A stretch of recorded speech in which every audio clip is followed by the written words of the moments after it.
우리 3부 예배 이렇게 아름다운 찬양 또 연주한 우리 솔리스트들과 우리 악기팀 한번 뜨겁게 격려의 박수 하시겠습니다. 할렐루야, 할렐루야, 할렐루야. 우리 옆에 분에게 한번 이렇게 인사합시다. 사랑하고 축복합니다. 사랑하고 축복합니다. 사랑하고 축복합니다.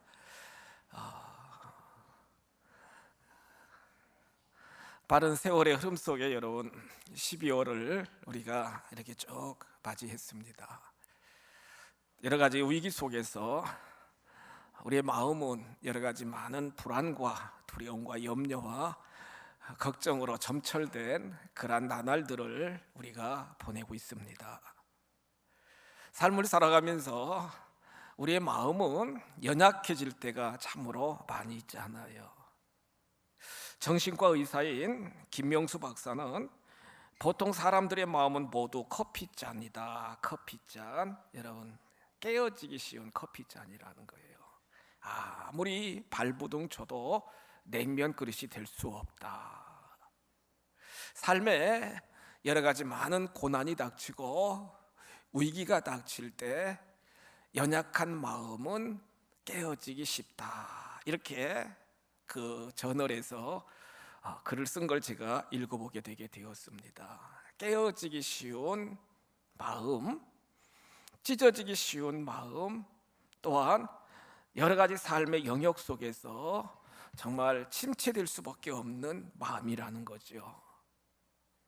오늘 시편의 저자인 시편 61편의 저자인 다윗도 지금 마음이 오늘 성경 2절에 기록된 말씀을 보시면 마음이 연약해졌다 이렇게 말씀합니다. 공동 번역 성경에 보시면은 심장이 멎을 듯 다급해졌다 이런 의미가 있거든요. 여러분, 심장이 뛰고 있는 심장이 멈출 듯 다급한 상태다 이렇게 표현하고 있는데, 그러면서 다윗은 내가 지금 땅끝에서부터 땅끝 벼랑 끝에 서 있다는 거예요. 벼랑 끝에 서 있다는 거예요. 인생의 정황 속에서 지금 벼랑 끝에 서 있다 이렇게 고백을 합니다. BC 979년경에 사무엘하 15장 17절 본문을 배경으로 시편 61편 비탄 탄식시가 이렇게 고백되고 있는데, 다윗이 왕으로 나라를 치리하고 있는데 여러분, 다윗의 첫 번째 아들인 압살롬이 반역을 일으켰다는 거예요. 반기를 들었다는 거예요.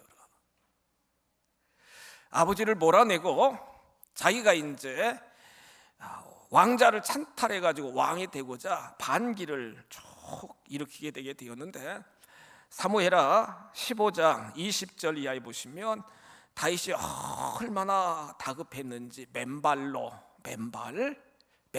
여러분, 맨발로 막 그 궁궐을 나와가지고 예루살렘 궁궐을 나와가지고 맨발로 막 지금 감람산 기슭길을 거쳐서 도망가기 시작하는데, 너무 창피하니까요 머리를 풀어가지고 얼굴을 가립니다. 머리를 풀어가지고 얼굴을 가리고 울면서 지금 막 빛이 나는 거예요. 그렇게 사랑했던 아들 장남 압살롬이 아버지를 여론 죽인다고 칼끝을 겨누고서 궁궐을 향하여 지금 돌진해 오고 있고요. 충성스러웠던 책사인 아히도벨도 배신해 가지고 압살롬 편에 서게 되게 되었고, 예루살렘의 모든 민심도 압살롬에게로 이렇게 민심이 여러분 다 돌아가게 되게 되었다는 거예요. 울면서 맨발로 머리를 풀어 헤치고 얼굴을 가리고 너무 창피하니까 막 가고 있는데, 사울의 친족 베냐민 지파 사울의 친족인 시므이 막 돌을 던지면서 여러분 사무엘하 16장 5절 이하에 보시면 계속해서 저주합니다. 저주예요. 야, 꼴 좋다 다윗 꼴 좋다 하나님이 너에게서 떠나갔다 그러면서 침을 뱉으며 돌을 던지면서 저주하는 기가 막힌 상황이 지금 다윗의 상황이라는 거예요. 요단강을 넘어서 마하나임에 건너가가지고 거기서 피신하면서 너무너무나 고통스럽고 너무너무나 마음이 찢어지고 마음이 연약해지니까 그 안타까운 마음을 고백하며 호소한 시가 시편 61편 탄식시, 오늘 본문의 배경이라는 거예요. 기가 막히잖아요, 여러분. 아들이 반기를 들었어요. 지금까지 충성 맹세하던 모든 동역자들이 여러분 반기를 들었어요, 여러분. 지금까지 따르던 백성들 민심이 딱 압살롬에게 넘어가게 되었어요. 시므이가 저주하며 맹세하며 돌을 던지며 침을 뱉으며 여러분 하나님이 떠났다 저주를 쏟아붓고 있어요, 여러분. 얼마나 기가 막힙니까, 여러분? 얼마나 그 마음이 찢어지겠습니까, 여러분? 오늘날 우리가 인생의 여정을 살아가면서 성도 여러분들도 다양한 삶의 정황 속에서 마음이 연약해지고 마음이 고통스럽고 울고 싶고 또한 너무너무나 창피스럽고 어떤 경우에는 마음이 찢어지는 듯한 그러한 아픔과 고통을 경험하며 여러분들이 살아가는 경우들도 있을 것입니다. 믿음의 백성된 성도 여러분, 하나님의 구속의 역사를 정말로 이루어 나가고자 하는 귀한 성도 여러분, 다윗은 이와 같은 마음이 연약해지는 땅 끝에 서 있는 것 같은, 벼랑 끝에 서 있는 같은 이러한 상황을 어떻게 극복하고 하나님의 구원의 역사를 계속 계승해 나갈 수 있게 되었습니까?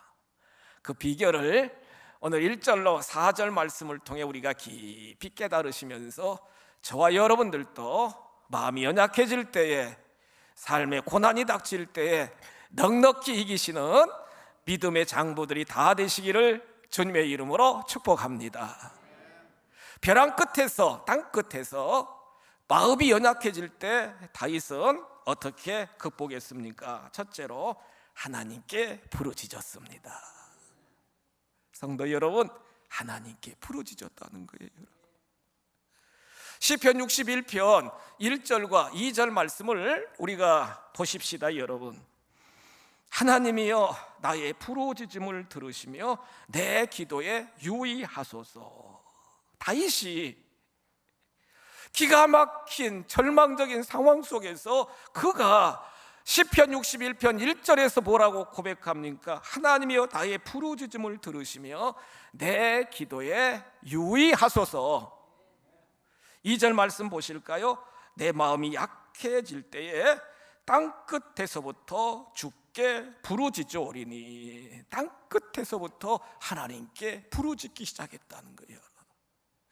여기서 이 부르짖다라고 하는 어원, 라난이라고 하는 어원을 찾아보니까 여러분 정말 간절히 울부짖는 거예요. 단장, 창자가 끊어지는 듯한 그러한 간절한 마음을 가지고 하나님 앞에 부르짖는데, 그 어원을 보면은 능동 미완료형으로 한 번 부르짖고 그냥 끝난 게 아니라 계속해서 하나님께 계속해서 여러분 부르짖는 거예요. 여러분.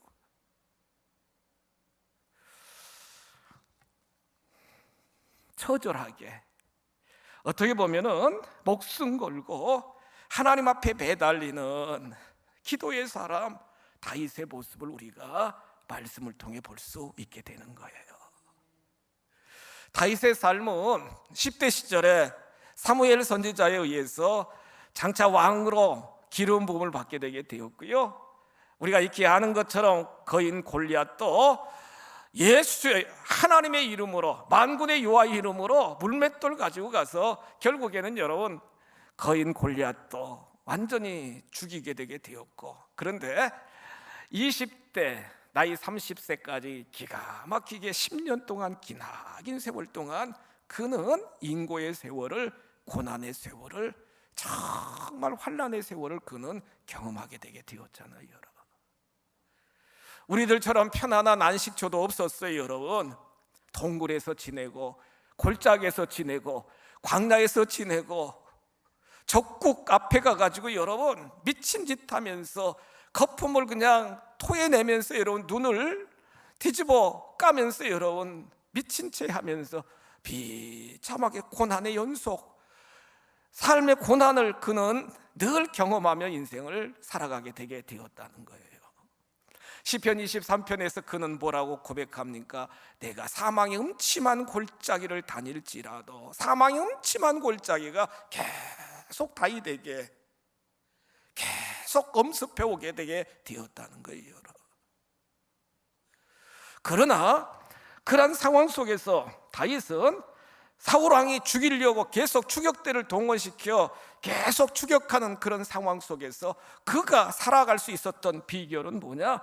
시편 34편 6절 이하에 기록된 말씀을 보시면 이 곤고한 자가 여호와 하나님께 부르짖음에 여호와께서 들으시고 모든 환난에서 구원하셨도다.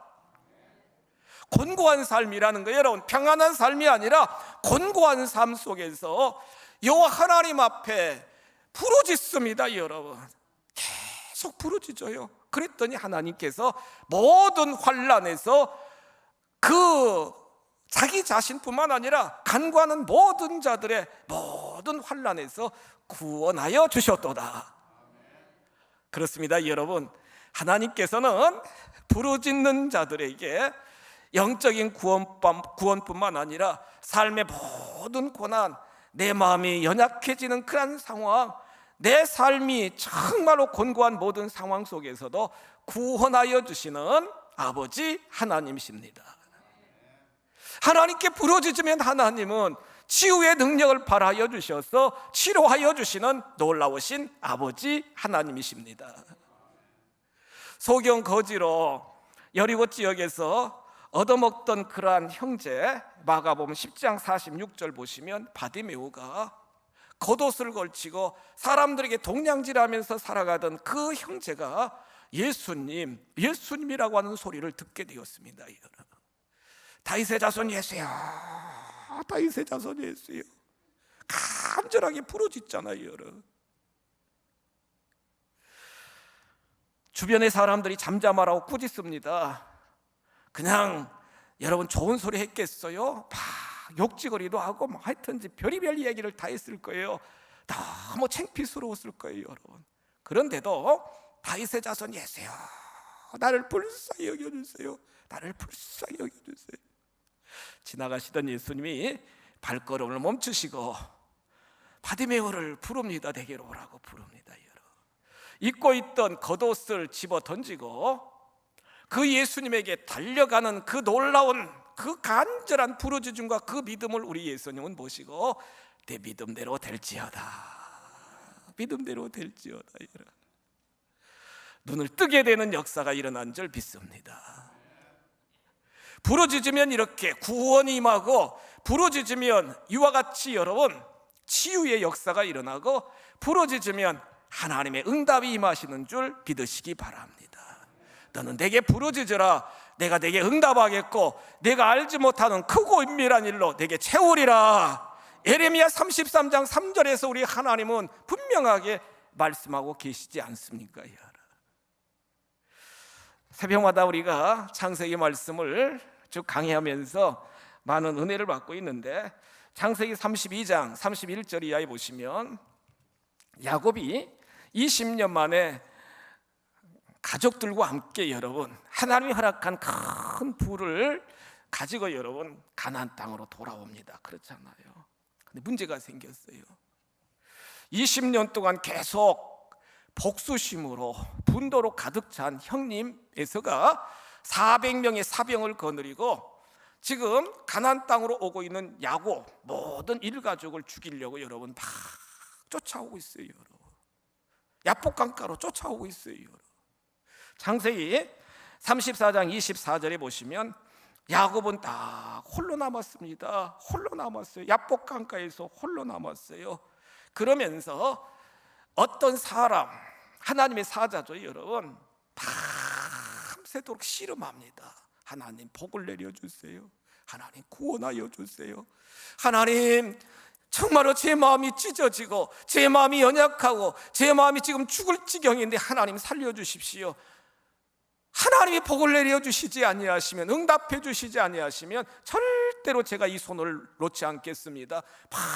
밤새도록 레슬링을 하는 겁니다. 여러분, 레슬링을 하는 거예요. 계속 놓지 않고 환도뼈가 부러집니다. 여러분, 놓지 않는 거예요. 여러분, 하나님이 간절한 야곱의 그 기도 부르짖음, 그 형편 처지를 아시고 여러분, 하나님이 응답하여 주십니다. 너의 이름이 야곱이 아니라 장차 이스라엘이라. 나와 겨루어 이겼다. 그러면서 하나님이 아침 햇살이 이렇게 찬란히 딱, 푸니엘 아침 햇살이 딱 떠오를 때 복수심에 차가지고 가득 달려오던 에서의 마음을 하나님이 다 만지시는 거예요. 여러분, 만지시는 거예요. 쩔뚝거리면서 가다가 절하고, 야곱이 쩔뚝거리면서 가다가 절하고 7번 가다가 절하고 형님 에서와 20년 만에 딱 그 분야일가에서 상봉하기 시작했는데 여러분, 두 형제가 부둥켜 안고 울면서 형제를 나누도록 복수의 현장이 아니라 화해의 현장으로, 사랑의 현장으로, 형제를 정말로 확인할 수 있는 그런 현장으로 하나님이 변화시켜 주신 줄 믿으시기 바랍니다. 올해가 가기 전에 여러분들 마음속에 있는 연약해진 마음, 속상한 마음, 괴로운 마음, 모든 것들을 주님 앞에 내려놓고 간절히 부르짖으면 하나님은 환경도 변화시켜 주시고 사람도 변화시켜 주시고 무엇보다도 내 마음도 변화시켜 주시는 놀라우신 주님이신 줄 믿으시기 바랍니다. 사무엘상 1장 10절 이하에 기록된 말씀을 보시면 한나가 분이나 때문에 너무 괴롭습니다. 여러분, 아들이 있어야 되는데 아들이 없는 거예요. 한나에게는 아들이 없는 거예요. 두 번째 부인인 분인나는 여러분, 아들도 잘 낳습니다. 그러니까 집에서 막 무시를 당하고 너무 속상하니까 아이고, 집에서 막 원통하다, 내 팔자다 탄식하는 게 아니고 여러분, 제단으로 찾아오자다. 제사장 있는 제단으로 찾아옵니다. 사무엘상 1장 10절에 기록된 말씀을 보세요. 한나가 마음이 괴로워서 여호와께 뭐 하고요? 기도했다는 거예요. 여호와께 또 뭐 했어요? 통곡했다는 거예요. 제단에 와가지고 막 통곡합니다. 여러분, 울부짖는 거예요. 여러분, 부르짖는 거예요.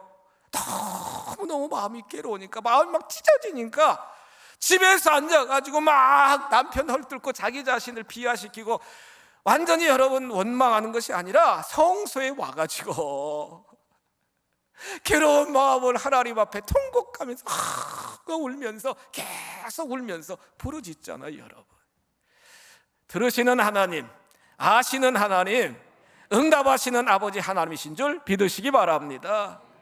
하나님 어떻게 역사하셨어요? 여러분, 아들 한 명만 달라고, 그러면 그 아들 하나님 앞에 드리겠다고 서원하며 기도하던 한나의 간절한 부르짖음을 하나님은 들으시고, 사무엘상 2장 21절 보시면 여호와께서 한나를 돌보시사 그로 하여금 임신하여 세 아들과 두 딸을 낳게 하셨고, 아기 사무엘은 여호와 앞에서 자라니라. 얼마나 멋있는 아버지 하나님이십니까? 돌봐주셨다는 거예요. 여러분, 하나님이 여러분 만져주셨다는 거예요. 하나님이 응답하여 주셨다는 거예요. 한 명 아들만 원했는데 세 아들과 두 딸을 허락하여 주셨고, 아기 사무엘은 여호와의 전에서 잘 자라도록 하나님이 은혜를 베풀어 주셨습니다. 다윗의 하나님, 또한 성경에 나와 있는 한나의 하나님, 저와 여러분의 하나님이신 줄 믿으시기 바랍니다. 하나님 말씀은 이렇게 우리들에게 약속해요. 여러분, 시편 58편 9절 이하에 보시면 네가 부를 때에는 다 여호와가 응답하겠고 네가 부르짖을 때에는 말하기를 내가 여기 있다 하리라. 같이 한번 고백하실까요? 내가 여기 있다 하리라. 아멘. 내가 여기 있다 하리라. 내가 여기 있다 하리라. 우리 갓난 아이들, 이렇게 막 걷는 아이들, 여러분들 손자 손녀들 집에 오잖아요, 여러분. 그러면 여러분들이 이제 딸이나 사위나 또 아들이나 며느리가 없으면 조그만 아이들이 막 울어요. 막 자꾸. 그러면 엄마나 아빠가 여기 있다 하고서는 와가지고 그 아이를 딱 보듬어 앉잖아요. 그러면 울던 아이가 금방 환하게 얼굴이 환해지는 걸 여러분들 보셨을 거예요. 하나님은 우리 아버지시잖아요. 할렐루야. 아버지시잖아요, 여러분. 아버지, 정말 우리가 간절하게 부르짖으면 사랑하는 딸아, 사랑하는 아들아, 내가 여기 있다 그러면서 안아주시고 들어주시고 해결해 주시는 하나님이신 줄 믿으시기 바랍니다. 어떤 상황 속에서도 낙심하지 마시고 절망하지 마시고 정말로 자학하지 마시고 비탄에 빠지지 마시고 하나님 앞에 자크 부르짖는 우리 모두가 다 되셔서 큰 응답이 임하시기를 주님의 이름으로 축복합니다. 두 번째로 시편 61편 2절 이하에 기록된 말씀을 보시면 다윗은요, 하나님이 내 인생을 인도하여 주신다, 하나님이 내 인생을 인도하여 주신다는 확신 있는 고백을 하나님 앞에 올려드리고 있다는 거예요. 2절 말씀 보실까요? 땅끝에서부터 주께 부르짖으오리니 나보다 높은 바위에 나를 모아소서. 아멘. 하나님 나를 인도하여 주옵소서. 하나님 나를 인도하소서. 나를 인도하소서. 다윗의 고백은 여러분, 나 혼자 인생의 여정을 살아가는 것이 아니라 나에게 기름 부음을 허락하여 주셨고 나에게 정말 승리하도록 역사하여 주셨고 나에게 미션을 주신 아버지 하나님은 고난의 현장이랄지라도 이렇게 반역의 삶의 모든 힘든 여정이라 할지라도 하나님이 나를 인도하여 주신다, 섭리하여 주신다, 하나님이 나를 통치하여 주신다는 분명한 임마누엘 시나 분명한 하나님이 인도하여 주신다는 확신을 가지고 여러분, 하나님 저를 인도하여 주옵소서 고백하는 다윗의 놀라운 고백을 우리가 말씀을 통해 볼 수 있게 된다는 거예요. 시편 23편 1절에서도 다윗은 고백합니다. 여호와는 나의 목자가 되시니 내게 부족함이 없으리로다. 그가 나를 푸른 풀밭 쉴만한 묘가로 보하시는도다. 인도하시는도다. 인도하신다는 거예요, 여러분. 인도하신다는 거예요. 시편 48편 4절 14절 보세요. 시편 48편 14절에 보시면 하나님은 영원히 우리의 하나님이시니 우리를 죽을 때까지 뭐 하시리로다? 아멘. 죽을 때, 그러니까 여러분 나 지금 죽기 싫으니까 하여튼 우리의 생명 다 할 때까지 하나님은 뭐 하시는도다? 믿습니까 여러분? 인도하여 주신다는 거예요. 죽을 때까지 하나님은 우리를, 하나님은 영원한 하나님이시고 하나님은 창조주가 되시고 전능자가 되시고 더군다나 나의 아버지가 되시는 그런 분이시기 때문에 내가 죽을 때까지 나의 생명이 닿을 때까지 우리를 인도하여 주시리로다. 인도하여 주신다는 거예요. 시편 121편 3절로 4절 5절 6절에 보시면 뭐라고 고백해요? 여호와께서 우리를 실족하지 않게 하시면서 우리를 지키시는 하나님은 졸지도 주무시지도 아니하시면서 낮의 해와 밤의 달이 우리를 해치지 않도록 지금부터 영원토록 우리를 지켜주시는 아버지 하나님이시라는 거예요. 나이 80에 어떻게 여러분 자기 몸 하나 정말로 관리하기도 힘든 모세에게 하나님이 내 백성을 구원하라, 큰 사명, 민족 구원의 큰 사명을 하나님이 부여할 때 모세는 못한다고 그랬습니다. 하나님 못해요. 할 만한 사람을 시켜야지. 저는요 말주변도 없고요, 나이도 늙었고요, 옛날에 사람도 죽인 살인했던 과거도 있고요. 다 핑계예요, 핑계예요 여러분. 출애굽기 3장 12절에서 하나님은 이렇게 말씀해요. 보세요, 내가 있잖아. 내가 반드시 너와 함께 있을 것이다. 아멘. 반드시 함께 할 거라는 거예요. 그러면서 우리가 잘 아시는 것처럼 그 하나님이 여러분 성령을 상징하는 구름 기둥 불 기둥이 늘 백성들 앞에서 떠나지 아니하고 낮에는 구름 기둥으로 밤에는 불 기둥으로 그들을 앞서서 떠나지 아니하고 늘 인도하여 주시면서 보호하여 주시면서 지켜주시는 놀라운 하나님의 섭리를 우리는 말씀을 통해 깨달을 수 있지 않겠습니까? 예수를 믿고 하나님의 자녀된 저와 여러분들에게는 보혜사 성령이 함께 하시는 줄 믿으시기 바랍니다. 나 혼자가 아니에요, 여러분. 늘 천군 천사가 지켜주시고 파라클레토스 보혜사 성령이 우리와 함께 하시면서 슬퍼할 때 위로해 주시고 힘이 연약할 때 헬포 도와주시고 갈 길을 모를 때 여러분 상담하여 주시며 가장 복된 길로 인도하여 주시는 가이드 역할을 성령 하나님이 행하여 주신다는 거예요. 높은 망대 위로, 높은 바위 위로 나를 인도하여 주옵소서. 다윗이 고백한 것처럼 날마다 때마다 성령 하나님 저와 함께 계셔서 영원한 반석 되시는 예수님의 그 능력과 권능 안에 저를 인도하여 주옵소서. 그렇게 고백하며 당당하게 인생을 경영해 나가시기를 주님의 이름으로 축복합니다. 마음이 연약해질 때 다윗은요, 시편 61편 4절에 보시면 다윗은 어떻게 그 삶의 위기를 극복해 나갔느냐, 놀라운 신앙 고백을 하나님 앞에 올려드리고 있습니다. 여러분 3절 말씀 보실까요?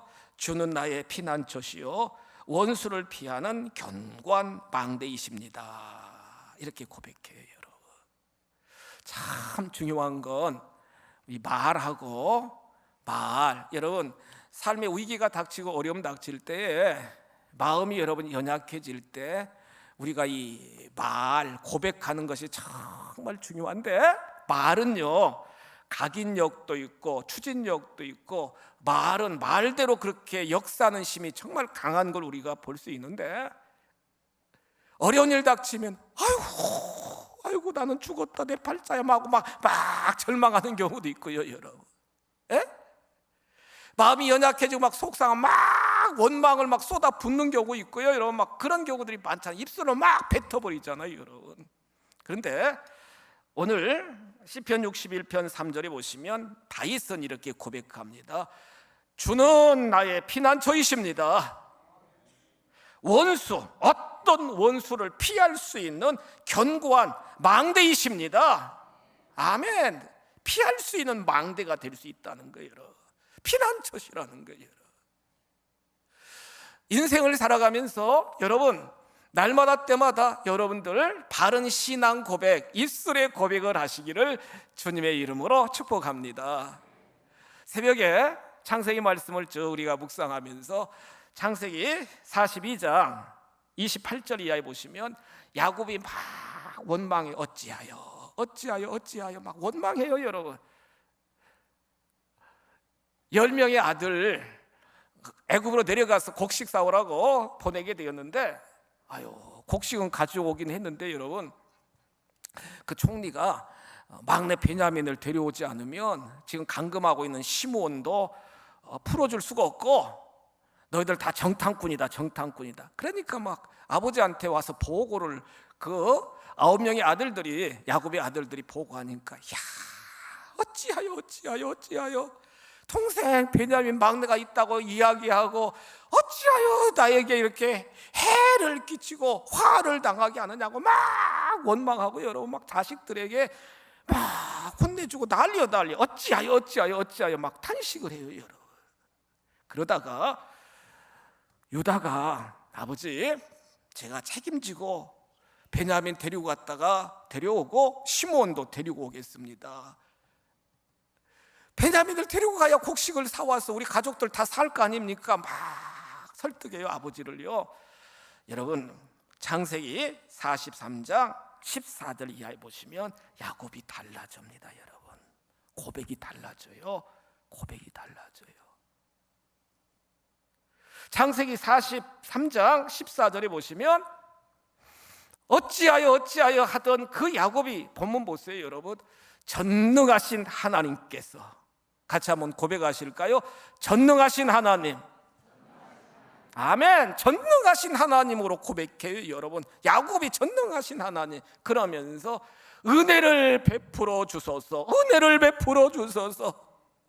어찌하여 막 탄식하던 이 야곱이에요 여러분, 전능하신 하나님, 하나님을 전능하신 하나님으로 고백하고 은혜를 베풀어 주옵소서, 은혜를 베풀어 주옵소서.